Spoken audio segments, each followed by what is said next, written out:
Alca, soy médico pediatra, trabajo en el servicio de neonatología del Hospital Honorio Delgado y en esta ocasión vamos a tocar un tema que en realidad nos va a ayudar a poder ser parte del manejo de los pacientes que nosotros vemos diariamente en el servicio de neonatología. Entonces, para definir lo que es el diagnóstico prenatal, que es el tema que vamos a tocar hoy día, pues la OMS, y es una definición antigua, pero que la seguimos manteniendo, se la define como todas aquellas acciones diagnósticas que van a estar encaminadas a descubrir durante el embarazo un defecto congénito. ¿Y por qué es importante esto? Porque para empezar vamos a ver que frente a cualquier embarazo vamos a tener una gestación que todos esperamos que sea dentro de lo normal, pero en el camino podemos ir viendo que algunos de estos recién nacidos que antes eran fetos y se están desarrollando, pues van a tener algún tipo de anomalía, tanto en la forma, a nivel morfológico, en la forma estructural, funcional, molecular, presentar al nacer e incluso pueden manifestarse más tarde. Hay muchas patologías que vamos a ver que, si bien es cierto, no se van a notar al nacimiento, pero estas, cuando van pasando los días o los meses, vamos a ver alguna manifestación. Algunas de ellas se van a notar claramente, van a ser externas, algunas de ellas no se van a notar y algún signo clínico vamos a ir viendo más adelante. A estas se les van a denominar manifestaciones internas. Algunas pueden estar asociadas a algún componente familiar o simplemente les pasó, ¿no? Como son algún tipo de malformaciones congénitas que pueden ser simplemente pueden producirse al azar. Pueden ser hereditarias, sí, o algunas pueden ser solamente una malformación o múltiples.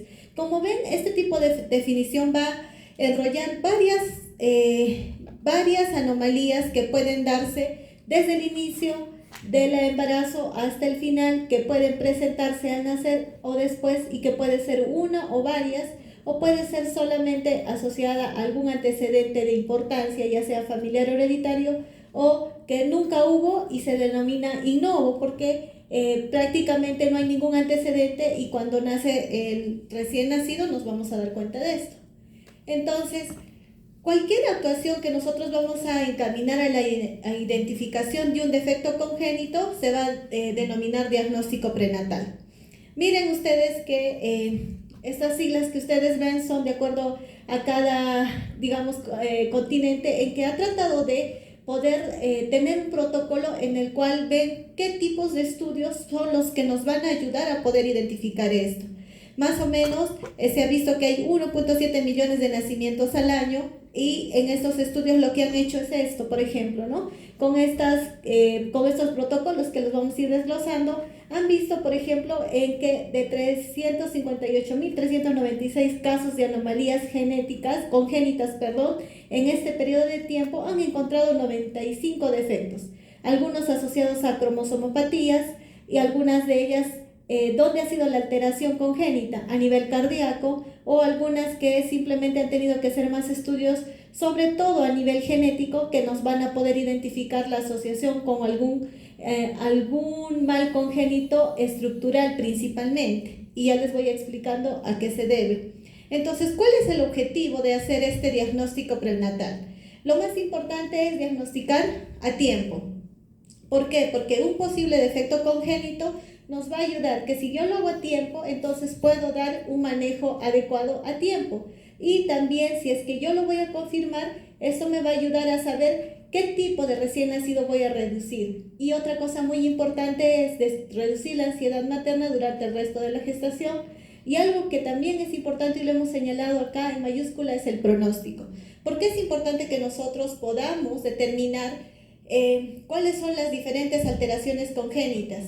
Esto lo vamos a lograr con un diagnóstico prenatal, pero si es que yo desde antes del nacimiento ya sé qué tipo de alteración pueda tener este bebé, en el pronóstico principalmente me va a ayudar si es viable o no es viable. Esta parte del diagnóstico prenatal ha avanzado mucho en los últimos años y nos ha ayudado incluso a determinar cuando un recién nacido nace si es que hay viabilidad de acuerdo a la patología que puede tener o no hay expectativa de vida. Y otra cosa que es muy importante, que muchas de las gestantes van a tener un estado de estrés o ansiedad por el hecho de saber cómo se está formando su bebé. Entonces, el hecho de que nosotros hagamos estos controles periódicamente también nos va a ayudar a que podamos manejar esta parte en la gestante. Y se ha visto que alrededor del 3% de los nacidos vivos van a presentar algún tipo de anomalía. Y esta cifra se va a incrementar al 4 al 7% al año de vida. Lo que decíamos al inicio, no todas las malformaciones congénitas se van a ver desde nacimiento. Es más, van a ir pasando los días, los meses y hasta los años, y recién, de acuerdo a alguna característica clínica en particular, podemos decir que esta pudo estar asociada a alguna alteración genética, cromosómica, asociada o no a la parte hereditaria.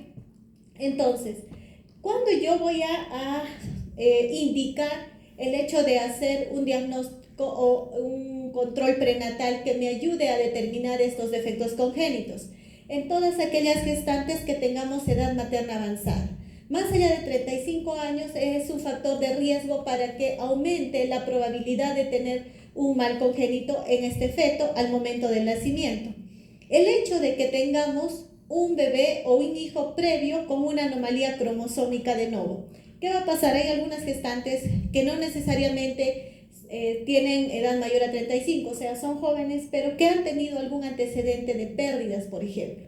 Cuando han habido abortos espontáneos con anterioridad, entonces eso es importante. Por eso es que también nosotros en las historias clínicas prenatales es importante que podamos mencionar esto. Presencia de una anomalía cromosómica estructural en uno de los progenitores. A veces hablábamos y decíamos que incluso ¿no? Cuando uno va a buscar una pareja tiene que tener todo el árbol genealógico y saber qué tipo de patologías pudo haber tenido alguien en la familia, porque en realidad eso es cierto, eso aumenta, ¿no? Ahora no es el hecho de descartar porque ya tenemos una alteración, pero lo que sí nos va a dar lugar a que tengamos mayor probabilidad de tener alguna de este tipo de anomalías. Historia familiar de una alteración genética que también va relacionado al anterior ítem que les mencioné, historia familiar de una anomalía ligada al cromosoma X. Vamos a ver y seguramente les voy a hacer recordar un poquito cuando nosotros hablamos de la parte genética. Recuerden que hay alteraciones que son relacionadas directamente a los cromosomas somáticos y también hay alteraciones que son relacionadas directamente a los cromosomas sexuales. Es así que, por ejemplo, algunas enfermedades van a ir ligadas al sexo, ¿no? Lo puede portar el varón, pero al final si es que tiene una mujercita, la mujercita es la que va a, va a desencadenar la enfermedad. Entonces es por eso que es importante que nosotros sepamos también si hay algún antecedente de estas alteraciones. Cribado en suero materno y ecografía. Ahora, se ha vuelto ya un screening, por eso se le llama el nombre de cribado, dentro de toda la evaluación de la parte de los controles gestacionales, el hecho de hacer algún tipo de cribado, tanto en la mamá a nivel de suero, o sea, a nivel de sangre, y también las ecografías prenatales. Yo creo que esta parte también la van a ampliar y la van a repetir en la parte de ginecobstetricia, pero mucho de esto también tiene que ver con lo que vamos a hablar hoy día. Entonces vamos a ir nosotros aclarando estas partes. Entonces, el diagnóstico prenatal, y esta tablita es amplia, pero nos va a ayudar a más o menos poder determinar en dónde pueden estar alguna de estas alteraciones. Como les había mencionado, puede haber alteraciones o enfermedades hereditarias que van a ser transmitidas ya sea por un gen dominante o autosómico o ligado a cromosomas sexuales. Estas son poco frecuentes y generalmente vamos a ver que cuando nacen van a tener errores metabólicos congénitos. Las frecuencias van a variar en las poblaciones. ¿Qué alteraciones metabólicas son las más frecuentes, ¿no? Que están relacionadas a estas enfermedades hereditarias? Por ejemplo, la fibrosis quística, el riñón poliquístico o la neurofibromatosis, que son diagnósticos que se pueden hacer ya dentro de una gestante y con el bebé intraútero, y vamos a ver qué exámenes nos pueden ayudar. Ahora, van a haber enfermedades que no solamente están relacionadas al antecedente genético, sino también multifactoriales. ¿Por qué? Porque los factores ambientales van a influir mucho en esto. Las exposiciones pueden dar lugar a alguna malformación congénita estructural, sobre todo, sí. La exposición a radiaciones, la exposición a algunos elementos tóxicos, entonces pueden dar esto. Por ejemplo, los defectos del tubo neural. Estos sí son característicos a la exposición ambiental, entonces genéticamente no pudo haber tenido ningún antecedente de importancia, pero si yo me expongo a algún antecedente, a algún ambiente que sea nocivo, entonces podemos desencadenar estas alteraciones, sobre todo, como les digo, del defecto del tubo neural. Ahora, por efecto ambiental teratogénico, ¿no? Como los fármacos, las infecciones, los tóxicos, las radiaciones que les mencionaba, también nos van a dar. Y anomalías cromosómicas que pueden ser a nivel del número, o sea, a nivel de los cromosomas, de lesiones que pueden haber o a nivel estructural. Entonces, acá generalmente vamos a ver que va a haber un desequilibrio genómico. Y este puede ser por defecto, me faltó un gen, me faltó un cromosoma o por exceso, ¿no? Como por ejemplo las trisomías. Entonces, estas nos van a dar una expresión a nivel estructural. ¿Qué quiere decir eso? Que morfológicamente en el paciente voy a encontrar ciertos rasgos que cuando yo vaya al retroceso y haga el estudio genómico, entonces voy a poder encontrar esta alteración. Entonces, ¿cuáles son las poblaciones en riesgo? Vamos a ver que si nosotros las dividimos en enfermedades hereditarias, todas aquellas que tengamos algún antecedente familiar, que tengan una herencia autosómica o ligada al sexo. Vuelvo a repetir, estas generalmente tenemos que ver los antecedentes. Es por eso que nosotros cuando vamos a tener alguna sospecha de una alteración congénita, tenemos que ver el árbol genealógico, sobre todo directamente de los papás hasta la segunda generación. Ahora, malformaciones congénitas las constituyen el 100% de las mujeres embarazadas, dado el carácter primordialmente esporádico de dichas malformaciones.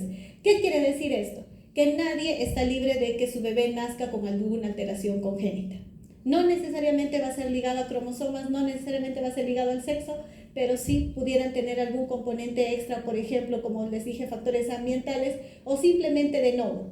No vamos a tener una causa exacta, pero te pasó, ¿no? Y hay bebitos que, por ejemplo, nacen con polidactilia, algunos bebitos que pueden nacer con algún tipo de alteración, no sé, un apéndice auricular, que otras cosas más que son sutiles, que de alguna otra manera nosotros vamos a ver que simplemente no vamos a encontrar una causa exacta, pero que las mamás muchas veces se preguntan el por qué y tratan de buscar dónde pudo haber sido la alteración o en qué momento.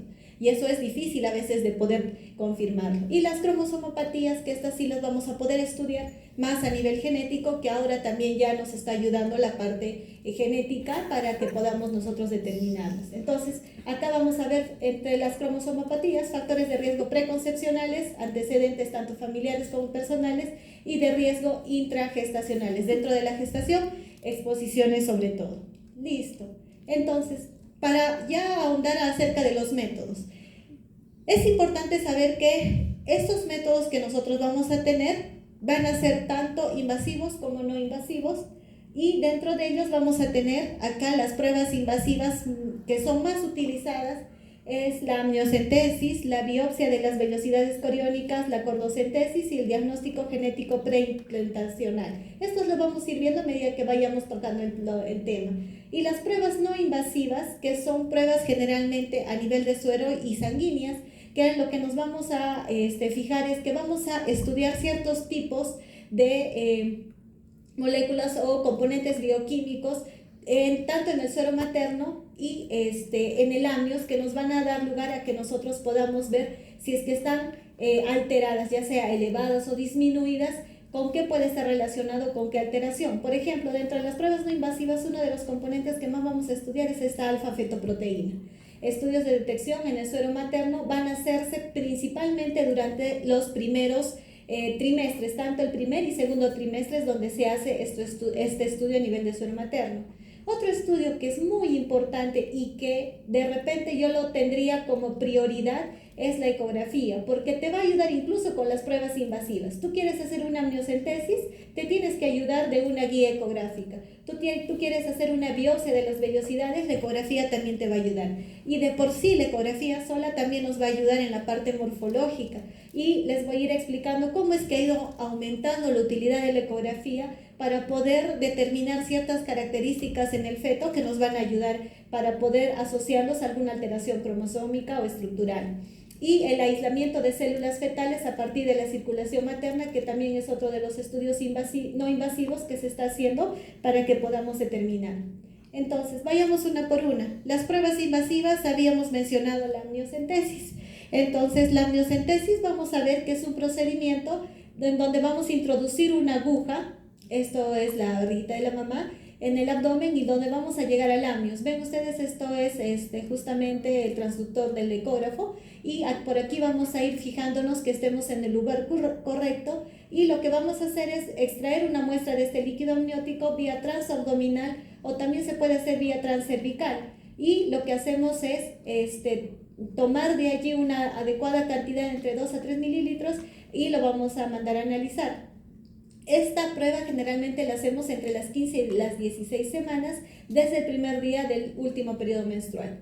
Aquí, ¿qué es lo que vamos a dosar? Principalmente lo que podemos hacer es, podemos dosar cromosomas fetales y en el líquido amniótico se puede evaluar la concentración de la alfa-fetoproteína para detectar generalmente cuadros de defectos del tubo neural. Cuando hay una elevada cantidad de alfa-fetoproteína, yo tengo que sospechar que puede haber algún tipo de malformación a través del desarrollo de lo que es el tubo neural, o sea, sobre lo que es a nivel del sistema nervioso central, sobre todo a través de columna. Entonces acá esto me puede indicar, entonces sí o de todas maneras de rutina se podría hacer este examen. Ahora, la alfa-fetoproteína es una glucoproteína que va a ser producida principalmente por el hígado, pero se va a segregar en la circulación fetal y es eliminada por los riñones a través de la orina del feto dentro del útero. Entonces, generalmente lo que nosotros vamos a ver, primero hacer la ecografía. Si ven que puede haber alguna alteración aquí, se puede tomar este estudio que es la amniocentesis. ¿Listo? Ahora, los factores que pueden dar lugares a concentraciones excesivas de esta alfa-fetoproteína pueden ser contaminación con sangre materna. Hay ya también bebitos que hacen muerte fetal intraútero. Los óbitos pueden dar lugar a la elevación de esta alfa-fetoproteína, el hecho que hay un embarazo gemelar. Aquí también me va a ayudar la ecografía. Alteraciones fetales como la el onfalocele y también la nefrosis congénita. Recuerde que esta proteína es donde se va a va a pasar por los riñones, entonces si hay alguna alteración también puede estar elevada. También cuando hay elevación falsa puede haber debido a una estimación excesiva de la gestacional. Lo que se ha visto es que también esta alfa-fetoproteína, a medida que van pasando las semanas de edad gestacional, esta va a ir elevándose. Entonces, algunas veces puede ser falsamente positiva. La encuentran muy alta y no coincide con la edad gestacional. Esto generalmente se va a ver en aquellos en los que no tenemos una fecha exacta de última regla que nos puede ayudar, ¿no? A veces las gestantes no tienen una fecha última regla aproximada, entonces ahí nos puede dar un falso positivo.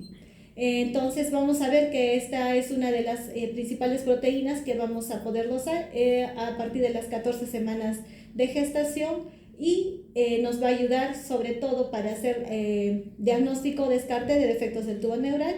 Hasta las 16 semanas lo podemos hacer el estudio. Ahora, otro de los estudios que vamos a ver es la biopsia de las vellosidades coriónicas. Entonces, ¿qué es lo que nosotros vamos a hacer? Esta biopsia consiste en obtener una muestra de este tejido a nivel de las vellosidades del corio. Lo que hacen igual es a nivel de, ya sea a nivel cervical, a través del cuello cervical de la gestante, o también se puede hacer a nivel abdominal, con guía ecográfica se llega a la parte del corio.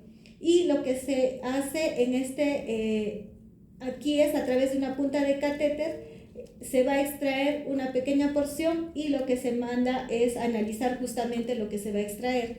Y esto se hace entre las 10 a 12 semanas del embarazo.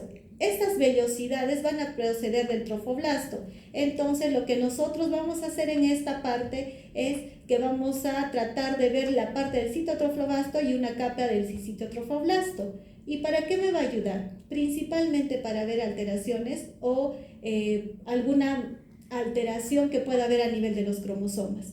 Entonces, esta muestra sí la podemos mandar a estudio genético y cromosomal. Para un cariotipo, por ejemplo, nos puede servir. Entonces, lo que nosotros hacemos son estos dos procedimientos que les mencioné. Uno es la amniocentesis, donde podemos extraer el líquido, como les decía, mínimo 2 a 3 mililitros, pero se pueden extraer hasta alrededor de 20 mililitros y estos nos pueden ayudar para la determinación de pruebas genéticas.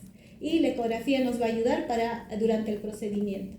La biopsia, que es el otro procedimiento que les mencioné, donde vamos a extraer una porción de estas vellosidades coriónicas, También se pueden hacer con guía ecográfica, pueden ser a nivel, como les mencioné, transabdominal o a través de a nivel cervical, siempre con guía ecográfica para que nos puedan ayudar en este procedimiento. En ambos casos, tanto en la amniocentesis como en la biopsia, los niveles de buenos resultados y de seguridad mucho dependen también del uso de la ecografía. Entonces acá también necesitamos que el que haga el procedimiento tenga experiencia en hacer esto. Ahora, ¿cuáles son los riesgos de hacer estos procedimientos? Sí tenemos algunos riesgos que en realidad hay que mencionarlos, pero la frecuencia es muy poca. Una, que puede haber incluso pérdida del embarazo, por eso es que tiene que ser una persona capacitada. Dos, por la misma aplicación puede haber un sangrado fetal si es que hemos tocado al feto, hematoma del cordón umbilical. Algunas veces se ha visto que se puede, cuando se introduce, digamos, el catéter o la punta de la aguja, sí podemos causar algún tipo de daño o lesión a través del cordón. Puede disminuir la frecuencia cardíaca del bebé. Podemos, sí o sí, como es un método invasivo, recordemos que podemos estar frente a causar un riesgo de infección y puede haber un sangrado a nivel fetal y materno, ¿no? Entonces, siempre tener el cuidado necesario para hacer este estudio. Entonces, como han visto, la amniocentesis generalmente los vamos a hacer entre las 14 a 16 semanas, la biopsia entre las 10 a 12 semanas. La funiculocentesis es prácticamente lo mismo. Lo que hacemos es extraemos el amnios, pero a través del fondo del saco a nivel del útero. El riesgo de pérdida fetal, como habrán visto, esa amniocentesis es mucho menor que la biopsia, por eso es que la funiculocentesis, que es la que tiene mayor posibilidad, no se practica frecuentemente. Es más, ustedes van a ver en lo que es diagnóstico prenatal, los dos estudios que más se realizan son estos dos. Y las ventajas, habíamos hablado bastante de la alfa-fetoproteína, que nos va a ayudar para el desarrollo, el estudio de defectos del tubo neural. Y la biopsia corial se realiza más temprano, es menor tiempo de incertidumbre y sobre todo para pruebas, mencioné, para cromosomas, ¿no? Entonces pruebas genéticas, y nos da la precocidad en el diagnóstico. ¿Cuáles son las desventajas? En la amniocentesis, escaso tiempo de repetición, no lo puedo hacer seguido, se recomienda hacerlo uno dentro de estas semanas, y si es necesario se puede repetir, pero en lo posible solo hacerlo una vez. En avanzado estado de gestación, la obtención de los resultados, la posible lesión a nivel fetal, y los resultados van a salir de 12 a 20 días. Mientras que en la biopsia corial, resultados pueden ser ambiguos, hay mayor riesgo de pérdida fetal. Recuerden que estamos yendo hasta la parte del corio. Posiblemente puede haber contaminación materna, sí, porque directamente vamos hacia el tejido, y no permite el análisis de alfa-fetoproteína, porque recuerden que acá lo que estamos sacando es un tejido y eso lo mandamos a analizar. Acá más bien sí tenemos una sustancia a través del amnios, que es una cantidad o un volumen adecuado para poder dosar. Entonces, otro de los estudios que también se está haciendo es la embriofetoscopía, que es la embrioscopía y fetoscopía. Generalmente lo que hacen es a través de como un trocar, como un catéter, con la ayuda del ecógrafo, se hace a nivel transabdominal, y acá tienen el ecógrafo y miren cómo es que está visualizando, y lo que nosotros vamos a visualizar es directamente al feto. Esto nos va a ayudar ¿para qué? Para ver principalmente morfología del feto, ¿no? Entonces es otro estudio. ¿Cuál es digamos, la ventaja? Que esto lo haces de forma directa, es a través de un trocar, ¿no? Como si hiciéramos una lap, más o menos, como una laparoscopía. De ahí, la embriofetoscopía consiste, como hemos mencionado, en la visualización directa del embrión a través de un instrumento llamado endoscopio o fetoscopio. Esto lo podemos hacer a partir de las 12 semanas. Entonces, nos va a ayudar para fines diagnósticos y terapéuticos, y cuando no es posible obtener los mismos resultados, mediante la utilización de la ecografía y otras técnicas por riesgos a nivel de la madre como del embrión, ¿no? Riesgo de aborto, por ejemplo, sangrado, infección. Recuerden que muchas de las ecografías en algún momento tendrían que ser, dependiendo de la situación, ¿no? El ginecólogo ve por pertinente hacerlo a nivel transcervical, entonces tendríamos que hacerlo a nivel abdominal, y si nos podemos ayudar por este estudio, nos ayudaría sobre todo para malformaciones congénitas que podamos ver a grandes rasgos, ¿no?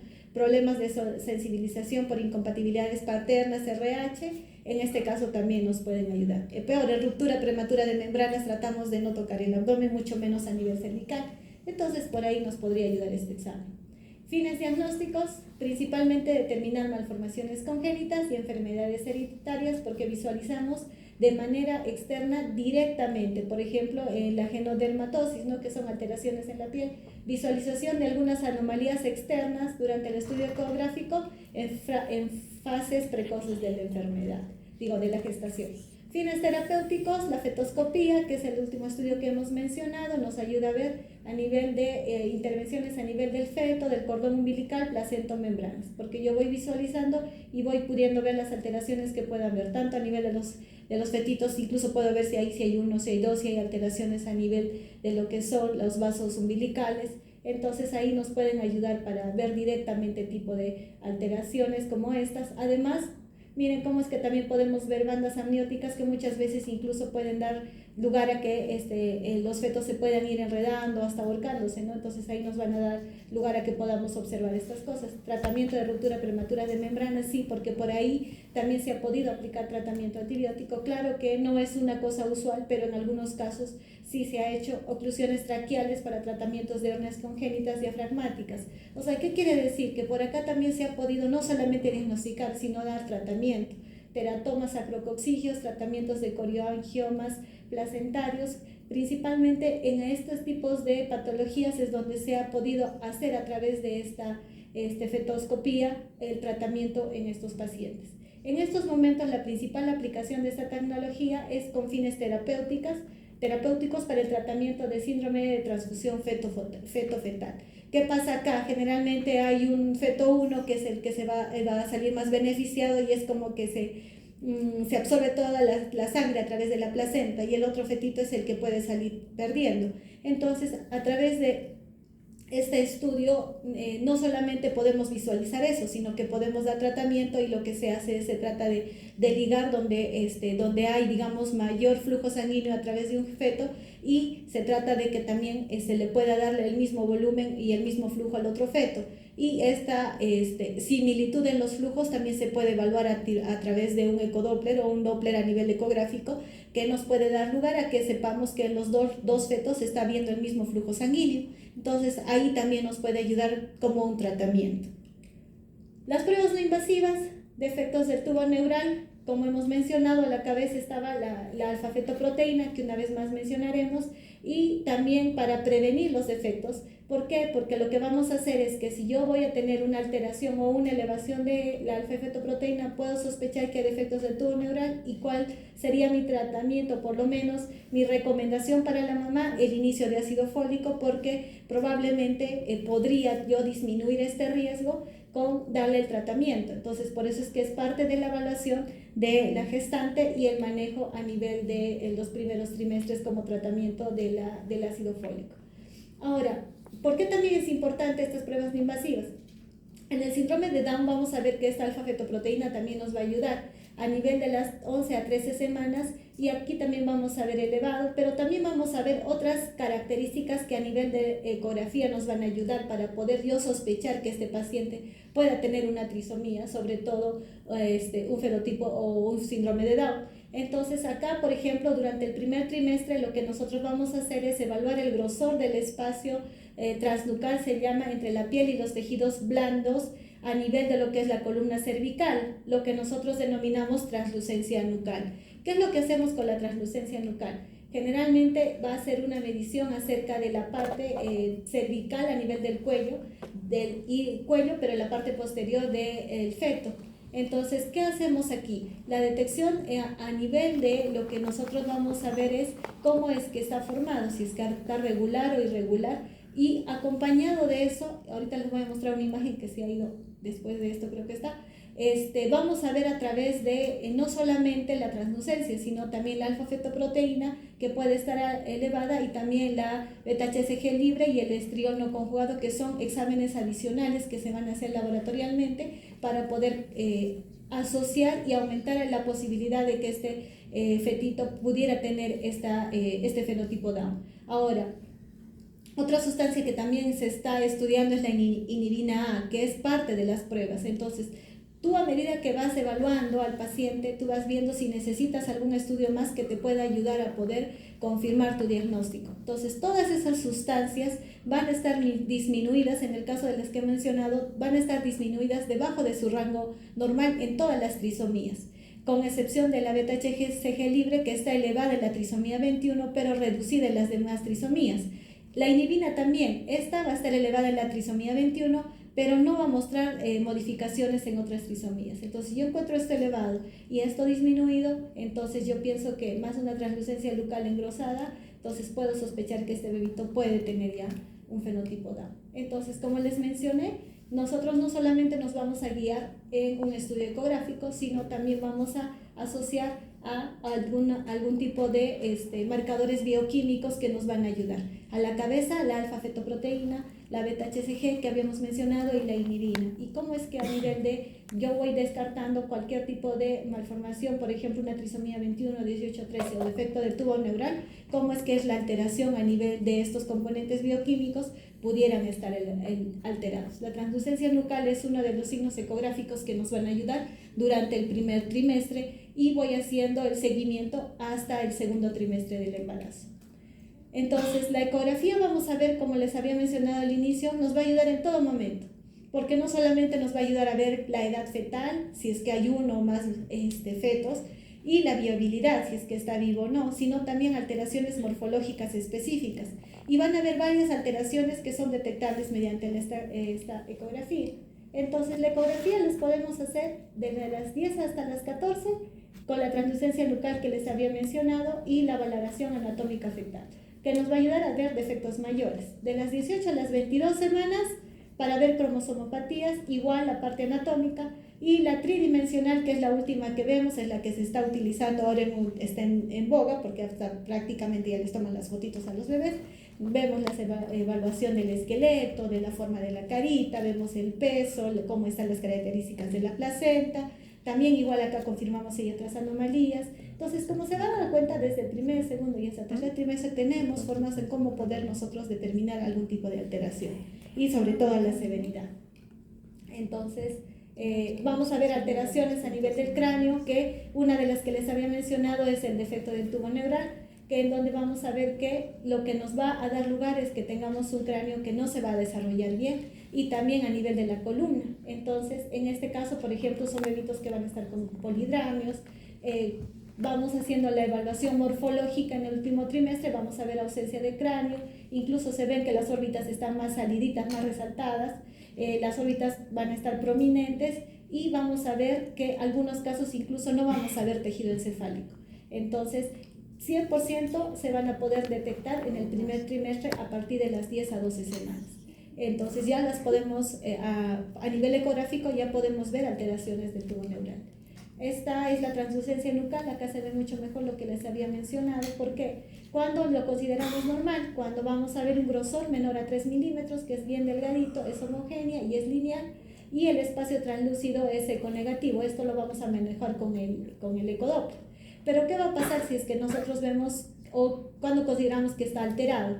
Habíamos mencionado que esto es un signo que nos podría indicar que ese bebito puede tener trisomía 21, entonces vamos a ver que tienen grosor mayor a 3 milímetros, no es lineal, sino se va a ver que va a ser medio irregular, los bordes es más grueso, se van a observar incluso estructuras quísticas en el interior, y se acompaña incluso de ascitis o anasarca fetal, que vamos a también evaluar en el feto intraútero. Y también, de todas maneras, tengo que estudiar otro tipo de anomalías que puedan estar acompañando. Entonces va a ir viendo cómo se va modificando. Otras alteraciones que vamos a ver, como les mencioné, también la translucencia nucal nos va a ayudar a ver si es que hay algún tipo de alteración o tumoraciones quísticos, microcefalia, hidrocefalia, ventriculomegalia. También pueden estar asociadas a regiones donde hay somnolucencia. O sea, se va a ver como una imagen donde no se va a poder observar lo que es tejido cerebral. Entonces ahí podemos asociarlo a alteraciones a nivel encefálico, donde podemos encontrar encefalocele, meningocele o hasta ectropsia cervical. Miren ustedes cómo es que la ecografía nos va a ayudar a poder determinar esto. Entonces, la localización, el 75% de alteraciones se van a ver a nivel occipital y 15% a nivel frontal. Trastornos monogénicos, ¿qué es lo que quería mencionarles? A nivel, digamos, abdominal, vamos a ver enfermedades renales poliquísticas, los síndromes. Van a ustedes ver que cuando nosotros tengamos pacientes con algún tipo de malformación congénita, siempre tratemos de buscar síndromes. no solamente los que mencionamos acá, sino que van a ver ustedes que un síndrome siempre va a estar asociado a no solamente una alteración congénita o una malformación. Pueden ser varias, ¿no? Encefalocele, polidactilia y riñones poliquísticos, ya lo determinamos como un síndrome de Meckel-Rüber. El síndrome de Freiss, que nosotros vamos a ver, por ejemplo, van a haber malformaciones en la cara, en el diafragma, dos miembros, tracto urinario y sistema nervioso central. Ya esta, por ejemplo, es prácticamente por todo el tipo de malformaciones, estas son poco compatibles con la vida. Entonces, si ya tú estás viendo intraútero que tenemos todas estas alteraciones, ya tenemos que conversar con la mamá por la probabilidad del pronóstico de estos pacientes. Entonces, justamente por eso también nos ayudan estas evaluaciones diagnósticas prenatales. Otros trastornos que vamos a ver como mayores son a nivel de malformaciones congénitas a nivel estructural como labio hendido, otras malformaciones faciales, el pie sambo, las cardiopatías congénitas, y las vamos a mencionar más adelante. ¿Por qué? Porque, por ejemplo, cuando nosotros hablamos de las cardiopatías, estas generalmente ya está habiendo mayor experticia en los colegas ginecólogos que ya intraútero nos están diciendo qué tipo de malformaciones cardíacas pudieran tener el feto. ¿Para qué me ayuda? En nuestro medio, principalmente para ver el pronóstico. Si podemos, cuando nace este bebé, darles tratamiento médico, se les da. Si necesitamos tratamiento quirúrgico, acá, por ejemplo, en Arequipa nos ha pasado. Cuando tenemos pacientes que necesitan tratamiento quirúrgico, lo que hacemos es trasladarlos intraútero a Lima, porque acá no tenemos la capacidad resolutiva. Imagínense si este bebito no le hubieran hecho ese diagnóstico intraútero. Nacía acá y el pronóstico pues disminuye, aumenta la mortalidad porque no tenemos muchas herramientas con que ayudarlos. Y hay incluso patologías muy severas como las hipoplasias de ventrículo izquierdo, por ejemplo, que son incompatibles con la vida. ¿Qué pasaba antes? Cuando no teníamos este diagnóstico, entonces había mamás que nacía su bebé y estábamos hospitalizando, tratábamos de manejarlos hemodinámicamente, tratando de llevarlos a Lima, pero ahora cuando ya tenemos este diagnóstico intraútero, ya sabe la mamá que el pronóstico es muy malo. Entonces, ni bien nace, se le da el tratamiento de soporte y ya a los papás se les prepara para que puedan afrontar, porque probablemente el riesgo de mortalidad es muy alto.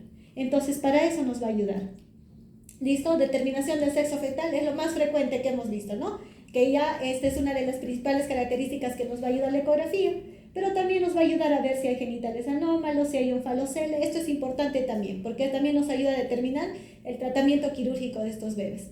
Ya generalmente a las 34 o 35 semanas ya pueden diagnosticar si hay gastrosquisis o un falocele. Y en la parte de nosotros que trabajamos en un hospital especializado, ya nos vienen referencias con gestantes, con fetos con ese diagnóstico. ¿Qué es lo que nosotros hacemos? Cuando ya tenemos este tipo de pacientes, nace el recién nacido e inmediatamente al lado tenemos una sala con el cirujano pediatra, que es el que hace la reducción del paciente, y el paciente ya tiene su cama en la UCI. Entonces ya tenemos esta facilidad, a comparación de un recién nacido que nos nace en un centro de salud, que la mamá nos ha hecho los controles, que no se le pudo hacer el estudio ecográfico morfológico y ya viene con todas las asas expuestas, con el riesgo de infección durante todo ese tiempo, con la deshidratación que pudiera haber a través de la exposición de estas asas intestinales. El pronóstico cambia, la evolución también cambia. Entonces es muy importante cómo es que la ecografía nos ha ido ayudando. Y los exámenes laboratoriales, en realidad, los exámenes que les he mencionado son los que más hemos visto, la alfa-fetoproteína y la beta-HCG, y lo que nosotros también hemos visto ahora es los análisis cromosómicos. Como les he mencionado, los podemos hacer a través del amniocentesis, incluso a través de las vellosidades coriónicas, y lo que nosotros vamos a poder determinar es las alteraciones, trisomías. También vamos a poder ver algunos tipos de síndromes, porque a nivel de cariotipo y a nivel de lo que es estudio genético, si nosotros tenemos alguna base de estudio que nos pueda confirmar esto, es decir, tomo una muestra ya sea del amnios, o tomo una muestra del cordón umbilical, o tomo una muestra del citocitrofoblasta que hemos visto ahí, la biopsia coriónica, entonces nos va a ayudar a nosotros a determinar qué tipo de malformaciones puedan haber. Los análisis del ADN son algunos de los que ya se está haciendo frecuentemente, y algunas técnicas, nuevas técnicas que estamos haciendo, principalmente preimplantacionales. Ahora estamos viendo que la parte concepcional ha avanzado mucho, ¿no? Hay gestantes, por ejemplo, que tratan de tener un embarazo de forma natural y no lo han podido.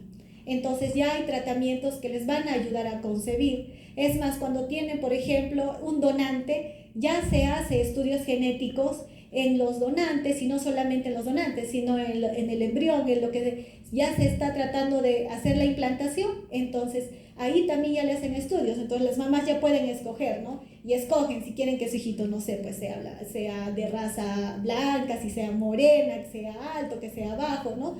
En realidad es un tema secundario, pero que ya se está manejando. Pero lo más importante que también hacen como parte de este screening es saber que este feto que en algún momento se va a ir desarrollando es que no tenga ningún tipo de alteración genética estructural. Entonces, eso también ya se está manejando para que nosotros podamos ir viéndolo desde ahora.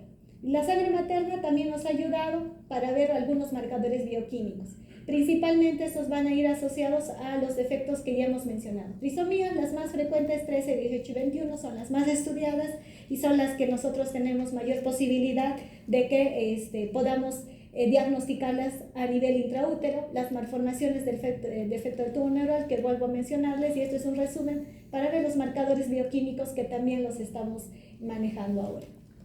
¿Listo? Ahora, dentro del cribado, para ya resumirles, el primer trimestre hacemos dos tipos de estudio que podemos hacerlo entre las 8 y 13 semanas de gestación. Segundo trimestre, entre las 14 y 20 semanas, que dependiendo a las alteraciones que pueden haber, hago doble test, triple test o cuádruple test para asegurarme dónde puede estar la alteración y a qué tipo de malformación puede corresponder. Entonces, pudiera utilizar solo el estudio de estos dos marcadores o estos tres o al final estos cuatro para tener una mayor sensibilidad, ¿no? del diagnóstico que yo quiero ver. Entonces, los marcadores que hemos mencionado para el tubo neural, estos también van a ser principalmente la alfa-fetoproteína a nivel de líquido amniótico. Lo que más vamos a determinar es si es que hay alteración a nivel de la espina bífida abierta, porque estos probablemente van a terminar en tratamiento quirúrgico, y lo peor que nos puede pasar es que tengamos un defecto de anencefalia. Esto se puede solucionar quirúrgicamente. El pronóstico es malo. Entonces yo ya intraútero ya puedo decir cuál va a ser el pronóstico de este bebé si es que le hago estos estudios, ¿no? La alfa-fetoproteína siempre va a ser uno de los que más me van a ayudar. ¿Listo? Entonces, ya para terminar, vamos a ver otra vez el doble test, el triple test, el sonograma genético, que es el que nosotros hacemos, o la ecografía, de los cuales va a tener mayor sensibilidad siempre en la ecografía, pero va a aumentar la sensibilidad si lo voy asociando a algún estudio o algún marcador bioquímico que va a aumentar la posibilidad de que tenga mayor chance a que pueda determinar exactamente cuál tipo de alteración congénita puede ser. La translucencia nucal y el test combinado son los dos estudios que miren ustedes que pueda dar mayor sensibilidad si es que estoy tratando de buscar algún defecto en el tubo neural. Entonces, eso es lo que vamos a hacer. Ahora, como les mencionaba, también es importante porque van a haber unas alteraciones en las cuales clínicamente vamos a ver que no hay buen pronóstico, el pronóstico es malo, y en algunos otros países puede haber incluso al hecho de que puede haber interrupción voluntaria del embarazo, y en este caso es dependiendo, ¿no?, de cada situación, digamos, de cada país. Acá no lo hacemos, pero ya, por ejemplo, podemos nosotros manejar de la parte psicológica con la familia para poder estar pendientes a lo que vamos a tener que exponernos cuando nazca este bebé. Y bueno, también a los papás, como les menciono, para poder tranquilizarlos, porque sí, a veces cuando les ha nacido un bebito con alguna alteración genética, la posibilidad que les nazca otro de tal manera va a estar presente. Ahora, ¿en qué porcentaje? ¿No? Y muchas mamás preguntan eso. Entonces, siempre es importante hacerle la consejería genética, y también para eso nos ayuda este estudio. ¿Por qué? Porque la consejería te va a decir si es que este está ligado al sexo, si es que en este caso hay algún tipo de, sobre todo se ha visto también en algunos papás que tienen algún tipo de consanguinidad, el riesgo de estas alteraciones cromosómicas aumenta. Entonces, el hecho de que tengan otro embarazo, entonces puede ser que también tengamos esta misma posibilidad. Los estudios genéticos nos van a decir si es esto o no. Si es ligado al sexo, definitivamente, probablemente vamos a tener esta posibilidad. Y bueno, la ventaja principal del diagnóstico no está a nivel de la población general, sino a nivel de la familia inmediata. ¿Qué quiere decir esto? Que nosotros podemos tener muchos cribados, hay muchos protocolos, pero depende también de la sensibilidad que tenga cada familia y cada gestante en hacerse todos los estudios. Ahora, no se hace todos los estudios de golpe. Yo Acá les he traído uno por uno todas las posibilidades. Pero lo que se hace, por ejemplo, nosotros acá a nivel Perú tenemos ya un protocolo, ¿no? Dentro del primer trimestre sí o sí se hace una ecografía morfológica y en el segundo trimestre se repite la ecografía morfológica. Si en el segundo trimestre ya tenemos alguna alteración que nos pueda ayudar, que nos pueda indicar a nivel ecográfico que pueda haber algún tipo de estas alteraciones, sí se puede complementar con estudios invasivos. Generalmente lo que más se hace es la amniocentesis. Estudios de cariotipo no se hacen mucho porque el costo es muy alto, pero sí, si es a pedido de los papás, sí se han hecho en algunas situaciones para poder determinar el diagnóstico definitivo. Y de no ser así, la sospecha ya se corrobora cuando nace el recién nacido. ¿Listo? Eso sería todo. Se agradece por su atención.